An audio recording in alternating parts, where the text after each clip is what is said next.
Kapatid, saan ka babad na babad? Sa mundo o sa Diyos? Tatanungin ko ulit. What are you immersed in? Sa mundo o sa Diyos? Kapag ikaw, kapatid, babad na babad ka sa mundo, ito ka, nadidepress ka, malungkot ka, at nababad ka sa mundo, ano mangyayari sa'yo, kapatid? Wala. Nagiging kahawig ka lang nila. Nagkakaproblema ka palalo. Tama po ba? Babad ka eh. Babad ka eh.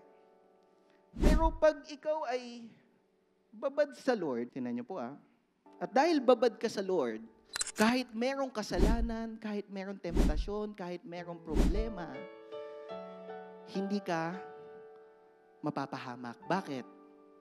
Kasama mo si Lord eh. Tama po ba? Pag kasama mo si Lord, kapatid, ano mangyayari? Yung mundo na yan, hindi ka kaya i-conquer. Magiging puti din sila. Bakit? Kasi ang kasama mo si Lord eh. Kasama mo si Lord eh. Kita niyo naman po, naging puti. Saan ka babad, kapatid? Yan ang tanong. Saan ka babad? Saan mo nilalagay ang oras mo? Saan mo nilalagay ang buhay mo? Saan?